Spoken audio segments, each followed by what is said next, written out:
ಯಾಕಂದರೆ ಮೋದಿಯವ್ರಿಗೆ 75 ವರ್ಷ ಆಗಿದೆ. ಈಗಾಗಲೇ ಅವರು ನಿತಿನ್ ಗಡ್ಕರಿ ಅವ್ರನ್ನ ಹುಡುಕಿದಾರಂತೆ ಕೇಳಿ ಬರ್ತಾ ಇದ್ದಾವೆ ರಾಷ್ಟ್ರ ಮಟ್ಟದಲ್ಲಿ. ಜೊತೆಗೆ ರಾಷ್ಟ್ರ ಮಟ್ಟದಲ್ಲಿ RSS ಒಂದು ಬಲಿಷ್ಠ ಸಂಘಟನೆಗಳು ನಮಗೆಲ್ಲ ನೆನಪಿರಲಿ, ಕಾಂಗ್ರೆಸ್ ಅದರಲ್ಲೂ ಮುಖ್ಯವಾಗಿ.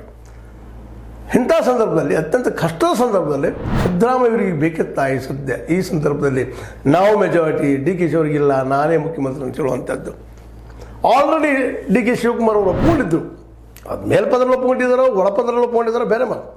ಹೌದು, ಇಲ್ಲ ಅಂತ ಅಲ್ಲ, ಮಾತು ಕೇಳಿ ಬರ್ತಾಯಿದ್ರು. DK ಅವರು ಸಹ ಎಲ್ಲರ ಸಂಪರ್ಕ ಮಾಡಿಕೊಂಡು ತನ್ನ ಮೆಜಾರಿಟಿ ಹೆಚ್ಚು ಮಾಡ್ಕೊಳ್ತಾ ಇದ್ದಾರೆ ಅನ್ನೋಂಥ ಸುದ್ದಿಗಳು ಇದ್ದು, ಅದಕ್ಕಾಗಿ ಇವ್ರು ಹಿಂಗೆ ಮಾತಾಡಿದ್ರು ಅನ್ನೋಂಥ ಮಾತುಗಳು ಮಾತಾಡ್ತಾ ಇದ್ದಾರೆ.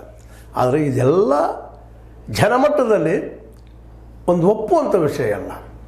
ಅಧಿಕಾರ ಕೊಟ್ಟಿದ್ದಾರೆ ಜನ ನಿಮಗೆ, ಅದರಲ್ಲೂ ಗ್ಯಾರಂಟಿ ಕೊಟ್ಟಿದ್ದಕ್ಕಾಗಿ. ಗ್ಯಾರಂಟಿಯನ್ನು ವಿರೋಧ ಮಾಡೋ ಜನನೂ ಇಲ್ಲಿದ್ದಾರೆ, ಆದರೆ ಒಳಗೆ ಬೇಕಂತ ಹೇಳೋ ಜನನೂ ಇಲ್ಲಿದ್ದಾರೆ. ನಿಜವಾಗಿ ಕಾಂಗ್ರೆಸ್ ಒಂದೇನೋ ಅಹಂಕಾರ ಇರ್ಬೋದಿಲ್ಲ ಅಂತಲ್ಲ, ಗ್ಯಾರಂಟಿ ಮೇಲೆ ನಾವು ಬಂದಿದ್ದೀವಿ 142-147 ಜನ.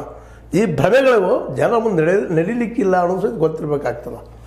ಯಾಕಂದರೆ ಎದುರಾಳಿ ಸಾಮಾನ್ಯದವನಲ್ಲ, BJP ಸಾಮಾನ್ಯವಾದ ಪಕ್ಷವಲ್ಲ. ಕರ್ನಾಟಕದಲ್ಲೇ ಯಡಿಯೂರಪ್ಪನವರು ಒಂದು ಬಲಿಷ್ಠವಾದ ನಾಯಕರು, ಅವರು ಉಳಿತಾರೆ ಅನ್ನೋಂಥ ಮಾತುಗಳಿದ್ದಾವೆ. ಅಂದಾಗ ಇಲ್ಲಿ ಸಿದ್ದರಾಮಯ್ಯನವರು ಭಾಳ ಎಚ್ಚರಿಕೆ ಹೆಚ್ಚಿರಬೇಕಾಗಿತ್ತು.